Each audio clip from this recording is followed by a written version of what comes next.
Hey guys, welcome back to the channel. As many of you know, we traveled around Southeast Asia for about 3 months, and in this video, we're going to cover how we got from place to place. Let's start with our first destination, Indonesia and Bali. We arrived to Bali by plane. Obviously, there is a huge international airport, even though the island is quite small. There is a very big tourist traffic. I think the biggest tourist traffic for the entire Indonesia. So we arrived by plane and grabbed the transportation directly at the airport as recommended by other tourists. We found it convenient, but actually a little bit pricey and chaotic. We had some issues finding like where to grab the transportation, who to go with. There were several stands and the price was significantly higher than the one that we found online. So at the end of the day, probably next time we'll try to arrange something with the hotel if we were to do it again. From there, we went to Ubud.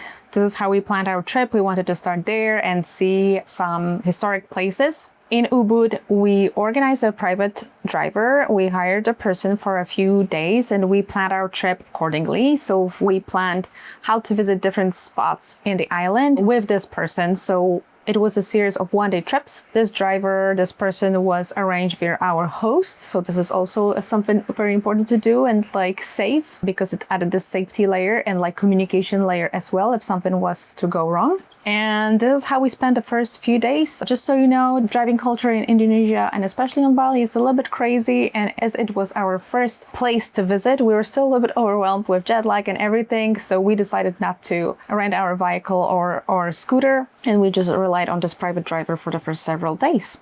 And after spending a few days in Ubud and visiting some of the temples nearby, we wanted to visit some of the islands, smaller islands that were close by to Bali. And so we started looking around and found that there was a port where we could grab a ferry to take us to Nusa Ceningen. For this, we did a bit of research, got reviews on some of the ferries that take you there. There are schedules that are posted so you can select the time of day that you want to head over. And the same thing, you would grab your ticket there and purchase a round trip ticket from the port and make your way onto the ferry onto the island. Nusa Ceningen was quite small, so it was easier getting around on foot or with some of the local transport in the area. We picked up a local taxi or small truck that took us from the port to where we were staying in Nusa Ceningen, and beyond that we just walked around the island. So it didn't take too long to get around Nusa Ceningen, and the ports were quite well organized. The ferries were on time, and so it was really great being able to find those and take that as an option to get to some of the islands that were close to Bali.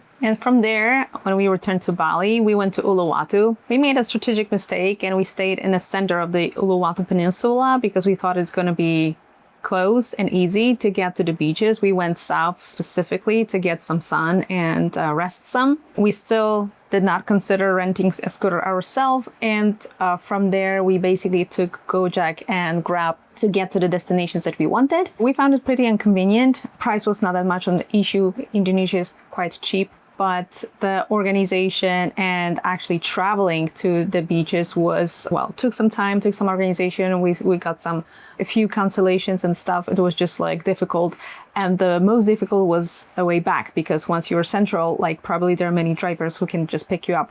But once you're somewhere remote, finding someone who wants to go there and pick you up sometimes can be challenging. So this is one extreme, and the other extreme is when we went to the Uluwatu temple and there were like hundreds of people, like not exaggerating. Yeah. And then the show ended and everyone was trying to grab a Gojek or Grab. This probably next time, or we would stay at one location and just enjoy the beach, or we would like kind of organize it differently because moving with Gojek or Grab around this small peninsula turned out to be quite challenging. From there, once we officially closed our stay on Bali, we wanted to go to Java by land, which also turned out to be very challenging. That's why we're making those videos, because transportation can be challenging, especially when you're far away from home and you do not know how things work. It turned out it's very difficult to find a reliable transportation option from where we were, or like from the more inhabited part of Bali to Java. The western part of Bali is covered in big part by forests, and there's just like one road that links the middle of the island with the port on the far west of the island. There was like some random bus schedule, and we read reviews, and we were not convinced about this transportation option. So at the end of the day, we decided to contact the driver that was with us at the beginning of our stay in Bali and ask him and negotiate to take us to the port at the far west of Bali, from where you have the ferry that goes to Banyuwangi on Java, which was our next destination. Even though it was a little bit more costly, but definitely very comfortable ride with AC. And we decided to make some use of it, and we stopped at the temple, a far removed temple that we would not otherwise see, because we had the convenience of a private transportation that just stopped whenever and wherever we wanted, and this temple was on the way there. So this pretty much closes our transportation options on Bali. Next is Java. So after getting to Banyuwangi from Bali, we moved around the island in a few different ways. First, when we were visiting Banyuwangi, we hired local transport to get us to and from some of the volcanoes that we visited. And then as we made our way toward the west side of the country to get to Probolinggo and Malang, we actually took some of the trains that are available, long distance trains that are available. Some rides were about 5 to 6 hours, but they were well worth it, because along the way we could appreciate the landscapes and get to know a little bit more of the island and the country in more detail while we were, sitting on the train, resting. The trains were actually quite well equipped, and they had AC, which was super nice. I think there were a few really warm days there, and so they weren't as full, so plenty of space to move around. And all in all, I think that it was a better option than actually taking a flight from the east side of the island to the west side, and so otherwise we wouldn't have gotten to experience that. And so really appreciated taking the trains there. For one other thing to mention is that for your train tickets, you'll purchase those at local supermarkets. And when you go there, just make sure to have your passport, because they'll ask for that when you purchase your ticket. And like Uli mentioned, for local attractions, we use organized trips, which we found super convenient, because the two places that we visited were quite remote, hard to access, and the logistics around potential visits required a lot of local know-how, let's call it. Via our hotel, we organized a trip to Mount Ijen, and this required really a bus, like a small van, kind of picking us at our hotel at 1 a.m. Super early.